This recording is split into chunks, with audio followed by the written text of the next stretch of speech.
Scientists here have developed sophisticated equipment capable of measuring the body's response to experiments simulating every type of climate in the world.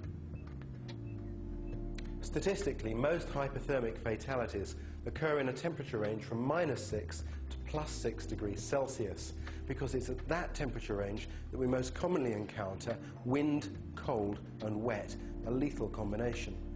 Now, hikers today have a good understanding of hypothermia, but many still get into trouble because it's very easy to underestimate just how quickly things can get out of hand. To show you that, I'm going to put Danny, my guinea pig here, into a cold chamber where we can simulate those exact conditions. Good luck. Okay, Danny, we'll do an initial test, 15 seconds duration, and I'm going to ask you to open and close your hands as fast as possible during that period of time. Okay? At the signal, 3, 2, 1, start.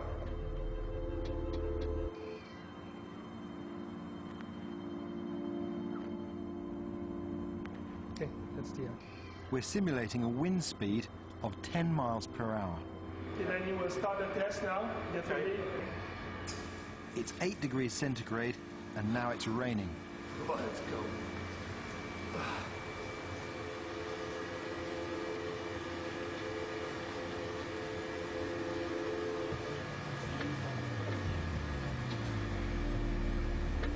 What we are trying to simulate here is a worst-case scenario and precipitate the reactions to cold. Because when you're in the field, you may develop hypothermia in several hours. Of course, we don't want to impose that kind of pain on our subjects. So that's the reason they are in shorts and t-shirts. But the reactions, physiological reactions, will be the same, except that they will be more condensed, more short in time. If you have clothing that cannot maintain its insulation because it's getting wet or because the wind goes through, you will see the same kind of reaction as Danny is showing now. When you get cold, your body's response is to shiver, which raises your core temperature. However, after just half an hour in these conditions, shivering isn't enough. Danny's core temperature is dropping and is beginning to show signs of hypothermia. You lose interest in what you're doing, you lose coordination in your speech, and then it will become worse and worse as you progress into the hypothermia. At first you're going to shiver down to about 32. At that temperature, shivering intensity will decrease and will eventually stop when you reach about 30. Then it becomes dangerous. You will be in and out of being conscious. Eventually you'll lose consciousness completely. After an hour and a half in the chamber, Danny's really beginning to suffer.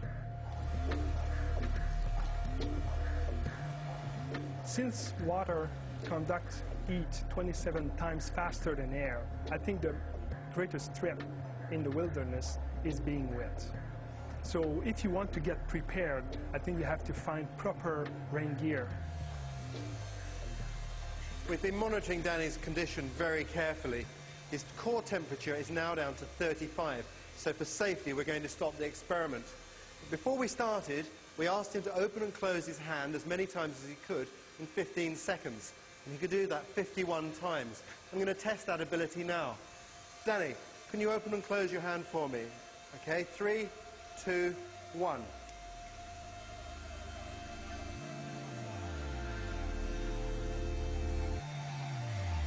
You can see the difference. He's having trouble doing that.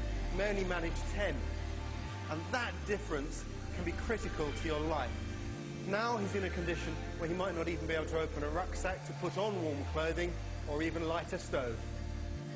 Rewarming a hypothermia victim in the wilderness is extremely difficult. That's why I can't overemphasize the importance of learning to recognize the symptoms early on.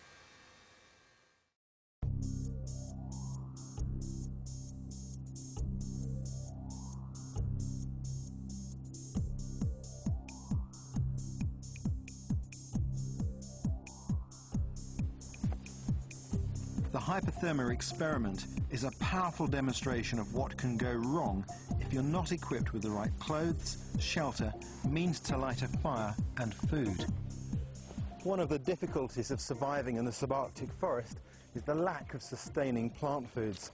Historically, the people who've inhabited these regions have had to rely on meat, caught either by hunting or trapping.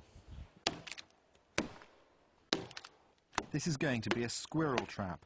It's a last resort, but if you travel deep into the wilderness like this, you should know how to feed yourself. The split log is going to form the bottom and the top of a trap which kills by crushing. To hold it open, I've made a trigger out of 3 sticks. 2 of them form a hinged upright support. And they go in there like that. And the last stick is the very fine trigger that holds that in the locked position. And it's on there that I put the bait. At this time of year, red squirrels are drying mushrooms in the branches of trees prior to storing them for the winter. So I've taken one of their mushrooms and put it on the trigger of the trap. I've also put the trap itself up in the branches of the trees because red squirrels don't like to spend much time on the ground. When the squirrel comes along to move that mushroom, he'll dislodge the trigger stick and crunch. There's your meal. There are lots of wild fungi to be found in the forest at the moment. They can be really useful, improving the flavour of other wild foods. But if you eat a poisonous one, you give yourself 0 chances of survival. So if you're going to play with these, make sure you get proper training.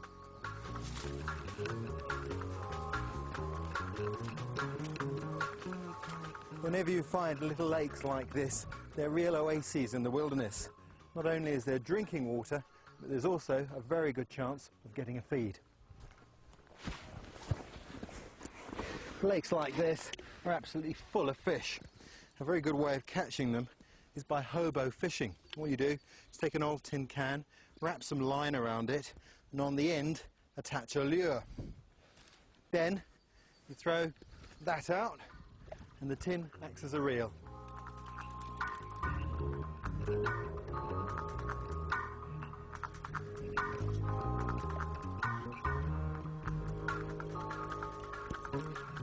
Got one. Come here. Come. It's a little brook trout. Perfect.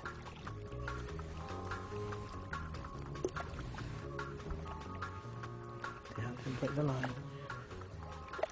There we go. Perfect. A little brook trout. Now he may not be very big, but that's as big as they get in this pond. You get a few of those and you've got a very good meal. That's survival fishing. Fantastic. This is alpine sweet vetch. It's one of the plants that the bears are digging up at the moment as they strive to put on fat for the winter. It's also a food that we can use.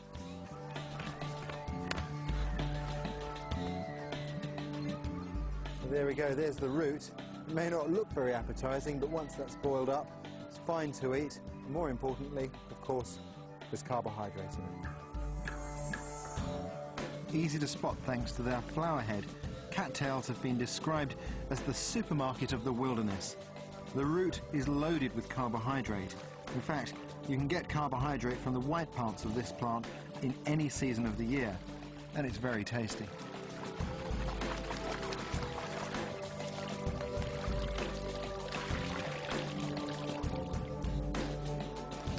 Old man's beard lichen festoons the trees in the Rockies, and it's a very dependable material for instantly starting a fire. These survival firelighters, which create showers of sparks, are one of the most versatile pieces of equipment you can carry in this environment.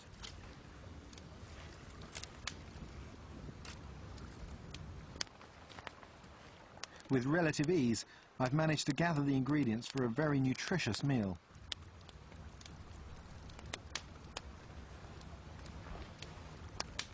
The fish give me protein and can be cooked whole. The boleti mushrooms taste best if you dry them out first, and the best bit of cattails is at the base of the root. It can be eaten raw, but tastes much better when it's boiled with other ingredients.